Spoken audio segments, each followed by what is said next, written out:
நல்ல பண்பாடும் குணநலனும் உள்ள தமிழ் சமுதாயத்தை மற்றவர்களை வெறுக்கின்ற மோசமான சக்தி இவர்கள் என்கின்ற எண்ணத்தை இந்த திராவிடியா ஸ்டாக் உருவாக்கி கொண்டிருக்கிறது. ஏன்னு சொன்னால் அன்னைக்கு டீலிமிட்டேஷன் தானே பிரச்சனை. அது ஏற்கனவே மாண்புமிகு உள்துறை அமைச்சர் அமித்ஷா அவர்கள் புரோரேட்டாவில் ஏற்கனவே இருக்கின்ற விகிதாச்சாரத்தில் அது அதிகரித்தாலும் அதே மாதிரியாக கொடுக்கப்படும். அதனால் எந்த மாநிலத்துக்கும், குறிப்பாக தென் மாநிலங்கள் எந்த மாநிலத்துக்கும் பாதிப்பு ஏற்படாதுன்னு. அப்போ அந்த சமயத்தில் அனாவசியமாக பேசுகிறதுக்கு என்ன அவசியம் இருக்குது? திமுகவினுடைய பொதுச் செயலாளர் ஒன்றும் இந்த தீப்பூரி ஆறுமுகம் வெற்றி கொண்டா மாதிரி ரோட் சைடில் பேசுகிற ஆள் இல்லை.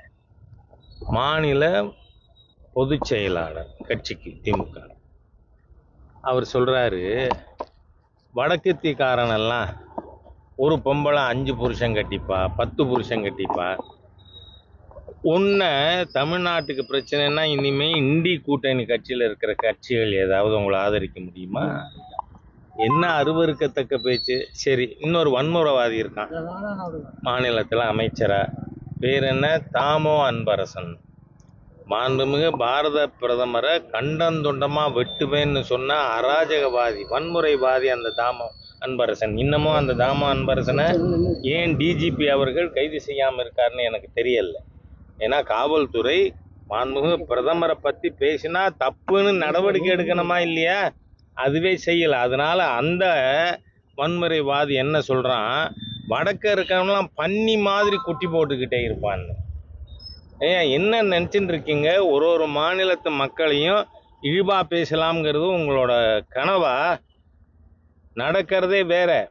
நான் அதனால தான் நேற்றே சொல்லியிருக்கேன், இதை பூரா துரைமுருகன் அவர்கள் பேசினதையும் தாமோ அன்பரசன் பேசினதையும் ஹிந்தி சப்டைட்டில் போட்டு உன்னோட 23 கட்சியா 33 கட்சியா எண்ணிக்கைக்கு என்ன பிரயோஜனம்? ஆடு சதை, 6வது விரல் இதெல்லாம் வச்சுக்கின்னு இருக்காங்க 23 22ன்னு. அதனால மற்ற மாநில மக்களை இழிவாக பேசுகின்ற இழிந்த குணம் இந்த திராவிடியன் ஸ்டாக் இருக்குது. தமிழ் மக்கள் நல்லவர்கள், நாகரிகமானவர்கள். ஆனால் திராவிடியன் ஸ்டாக் லீடர்ஸ் ஒருத்தர் கூட யோக்கியமானவன் இல்லை, நல்லவன் இல்லை. அதனால் இது வன்மையாக கண்டிக்கத்தக்கது. இதுக்கு முதலமைச்சர் ஸ்டாலின் அவர்கள் மன்னிப்பு கேட்கணும். என் மந்திரி சபையில் இருக்கிற மந்திரிகள் மற்ற மாநில மக்களை பற்றி, பெண்களை பற்றி இழிவாக பேசினதுக்கு மன்னிப்பு கேட்குறேன்னு. இல்லைன்னா இந்த 2 பேர் பேசினதுக்கு எதிராக சட்ட ரீதியாக என்ன நடவடிக்கை எடுப்பது என்பதை எங்கள் லீகல் செல் தீர்மானிக்கும். மாண்புமிகு முதலமைச்சருக்கு நான் 24 மணி நேரம் சொன்னேன், இன்னைக்கு சாயந்தரம் வர. முதல்வர் அவர்களுக்கு தமிழ் உணர்வு எள்ளு முனை அளவேனும் இருக்குமானால் தமிழை புறக்கணிக்கின்ற ஹிந்தி சான்ஸ்கிரிட் பாடம் எடுக்கிற உங்கள் சன்ஷைன் மாண்டிசோரி ஸ்கூலை தமிழ் உணர்வு தான் முதல்வர் என்ன பண்ணுவார்? சமச்சீர் கல்வி கூடமாக மாற்றுவார். உங்கள் தோப்பனார் கொண்டு வந்தது தானே சமச்சீர் கல்வி கூடம், அதான் மாற்றணும்.